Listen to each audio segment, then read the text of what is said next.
অন্তর্বর্তী সরকারের সময় একটা বড় সময় জুড়ে হামের টিকা না শুধু সব ধরনের টিকা দেওয়ার ব্যাপারটা বাধাগ্রস্ত হয়েছিল এবং তারা সেটা কিভাবে করেছেন সেটা ইউনিসেফ চমৎকারভাবে ব্যাখ্যা করেছে।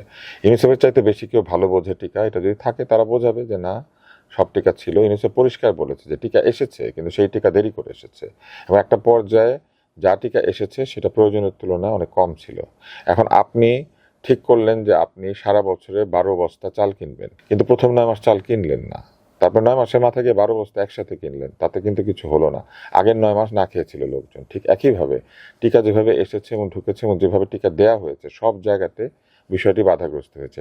টিকা কিনেছেন কিন্তু টিকা যারা দেয় তাদেরকে বেতন দেন নাই। তারা বেতনের দাবিতে, তাদের সুবিধার দাবিতে তারা চলে গিয়েছে রাজপথে। আপনি কেন যেতে দিলেন? আপনি যখন সেক্টর প্ল্যান বাতিল করলেন তখন কি শুধু অল্প কিছু মানুষের বেতন ভাতা আটকেছে? একটা বিরাট সংখ্যক মানুষের বেতন ভাতা আটকে গিয়েছে, বিরাট সংখ্যক কার্যক্রম ক্ষতিগ্রস্ত হয়েছে।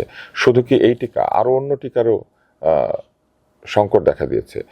হামের মতো এত ছড়ায় না বলে অন্যগুলি চোখে দেখতে পাচ্ছেন না, কিন্তু ঘটেছে তো এই ঘটনাটা। ফলে এটা হামের জন্য যে মৃত্যু হচ্ছে এটা ভাইরাসের কারণে হচ্ছে। ভাইরাস কেন ছড়াচ্ছে? টিকা কম দিয়েছে সেই জন্য হচ্ছে।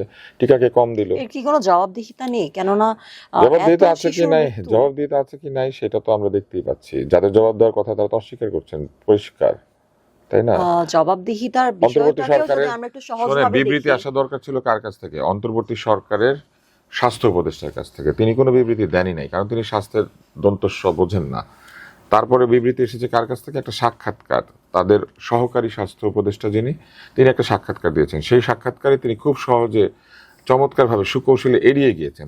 তিনি বলেছেন টিকা এসেছে, আমরা টাকা দিয়েছি, কিন্তু টাকা কখন দিয়েছেন আর টিকা কখন এসেছে, কত পরিমাণ টিকা এসেছে এবং কতজনকে দিতে পেরেছিলেন, এইটার বিষয়ে তারা কিন্তু কোনো সংখ্যা বলছেন না। আপনি দেখবেন তাদের যারা তাদের যিনি গুরু ডক্টর মোহাম্মদ ইউনূস, উনি কিন্তু কথায় কথায় সংখ্যা বলেন। ওনার সবচেয়ে বিখ্যাত হচ্ছে 3টা শূন্য। হ্যাঁ, ওটা তো সংখ্যা, তাই না? তো ওনারা কিন্তু কথা বললে সংখ্যা দিয়ে কথা বলতে পছন্দ করতেন, কিন্তু হামের বেলায় এসে তারা কোনো সংখ্যার কথা বলছেন না। যে কি পরিমাণ টিকা এসেছিল, কখন এসেছিল, কতজনকে দিতে পেরেছিলেন তারা, টিকাদানের হার কোথায় ছিল, কিছু বলেন না কিন্তু।